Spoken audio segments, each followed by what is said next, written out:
Mirë se vini në kanalin ton, mos harroni të bëni subscribe dhe të klikoni si përzdiles për të marrë njoftimet më të reja. Faleminderit! Nga era e gojës tek shikimi ja shenjat që tregojnë probleme me diabetin.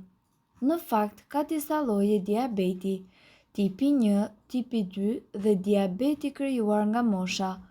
Shumica e njerëzve në botë vuajnë nga tipi 2, i cili ndodh kur trupi juaj nuk e përdor mirë insulinën. Por cilat janë shenjat që tregojnë se mund të keni diabet dhe se duhet të bëni një analizë?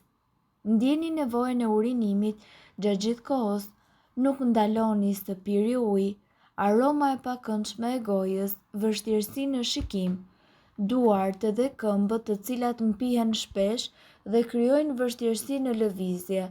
Po humbisni peshë edhe pse nuk përmbani asnjë regjim ushqimor të caktuar.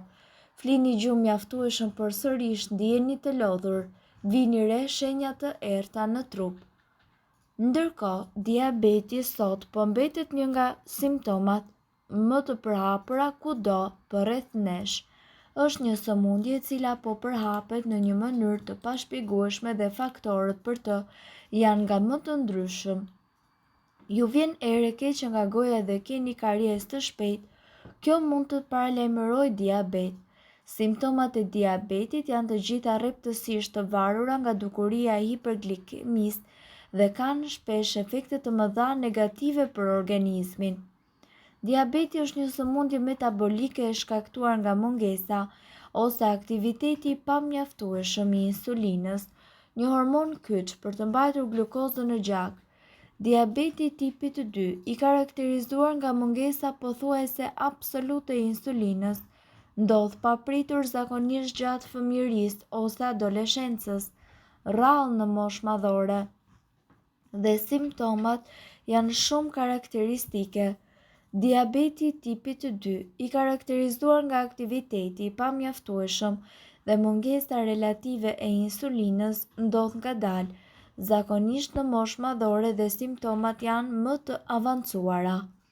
Faktorët e rrezikut për zhvillimin e diabetit të tipit 2 janë mbipesha, obeziteti, nivelet e larta të yndyrës në gjak, hipertensioni, pirja e duhanit, jeta sedentare si edhe familjariteti me diabetin. Tipari i përbashkët i dy llojeve të diabetit është gjithashtu përqendrimi i lartë i glukozës në gjak, hiperglicemia, urinimi i bollshëm dhe njëkohësisht i shpeshtë. Kur niveli i sheqerit në gjak është i lartë, trupi e eliminon atë me urinë. Kjo do të thotë se për 24 orë ju do të jeni të detyruar që të shkoni në banjë më shpesh. Ndërkohë, zgjimi 2 herë në natë për të urinuar, kur nuk kishte ndodhur kurrë më parë, mund të jetë një sinjal alarmi. Një etje e fortë, me një eliminim të madh të lëngjeve, ju dehidratoheni, kështu që pini më shumë dhe ndiheni përsëri të uritur. Disa pacientë të cilët nuk e dinë se janë diabetik e shuajnë ejtjen e tyre me pije të ëmbla me sheqer ose lëngje frutash, duke rritur kështu sheqerin në gjak dhe duke përkeqësuar akoma dhe më tej situatën.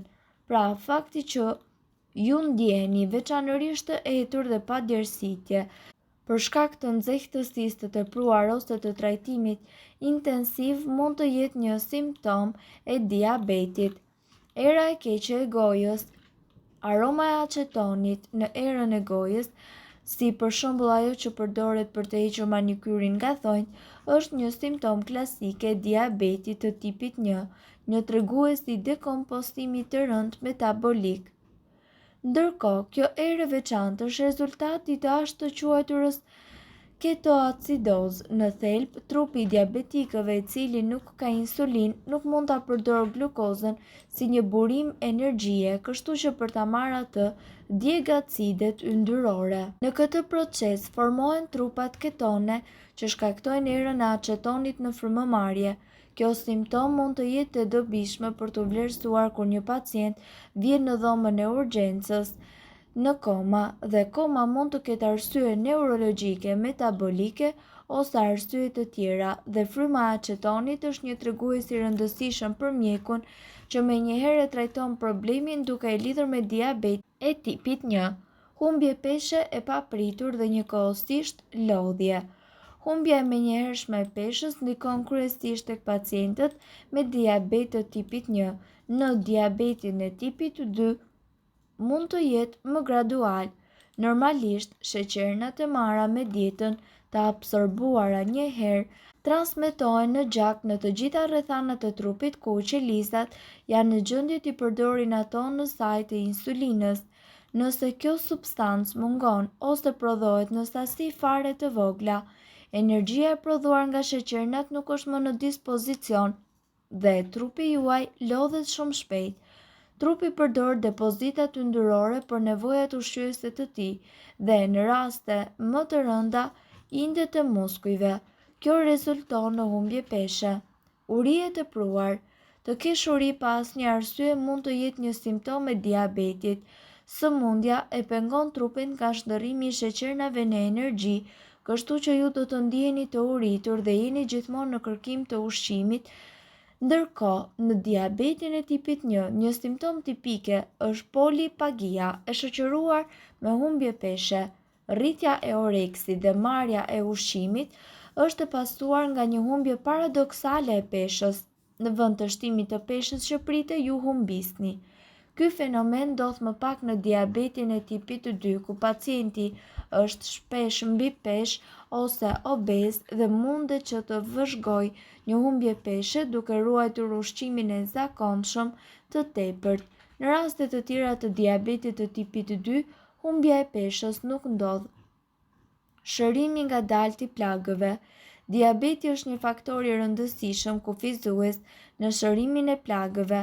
Nivelet e larta të sheqerit e zvogëlojnë aftësinë për të shëruar plagët dhe një plagë aksidentale e cila nuk shërohet shpejt mund të jetë një sinjal alarmi. Pamje e turbullt. Kur sheqernat janë shumë të larta në gjak, syri ndikohet gjithashtu. Glikemia shumë e lartë shkakton ndryshime në lendet kristalore dhe në lëngun endokular që zvogëlon aftësinë për të parë, zakonisht duke e bërë vizionin të paqartë. Për të korrigjuar këtë lloj problemi të sytë është e nevojshme për të ulur nivelin e glukozës në gjak. Problemi i vizionit të paqartë mund të jetë vetëm i përkohshëm. Disa pacientë të cilët janë të padiagnostikuar me diabet shkojnë te oftalmologu duke u ankuar që nuk shohin qartë dhe kthehen në shtëpi me syze dhe me recetë. Në fakt, duke korrigjuar nivelet e glukozës, efekti kthehet dhe vizioni i paqartë do të zhduket. Ky problem vizual nuk është retinopati diabetik, i cili është një ndërlikim i diabetit që zakonisht lind pas viteve të sëmundjeve. Ajo mundet të jetë e pranishme në fillim vetëm nëse diabeti diagnostikohet me vite vonesë në lidhje me fillimin e tij aktual. Rritja e kariesit. Hiperglicemia dëmton në dhëmbët dhe mishrat duke bërë më të mundshëm kariesin dhe infeksionet. Nëse vëreni një rritje të këtyre problematikave, është e mundur që shkaktari pikërisht për këtë të jetë diabeti. Prandaj, herën tjetër, vëzhgojeni trupin tuaj me kujdes dhe në qoftë se trupi ju paralajmëron këto shenja, atëherë me patjetër duhet të paraqiteni tek mjeku për të kuptuar se çfarë nuk po shkon. Mirë po duhet të dini, informacionet në këtë video kanë për qëllim të plotësojnë dhe të mos zëvendësojnë këshillat e mjekut tuaj dhe nuk kanë për qëllim të mbulojnë të gjitha përdorimet e mundshme, masat paraprake, ndërveprimet ose efektet negative. Informacionet në këtë video mund të mos i përshtaten rrethanave tuaja shëndetësore, prandaj, para përdorimit, konsultohuni me mjekun tuaj. Nëse doni të dëgjoni video tona që ne postojmë çdo ditë, kliko subscribe. Ju ftojmë gjithashtu të bëni like në video tona nëse i keni dëgjuar dhe pëlqyer ato. Faleminderit që e patë videon ton. Shpërndajni këtë video në profilin tuaj në mënyrë që të informohen edhe shokët tuaj. Faleminderit.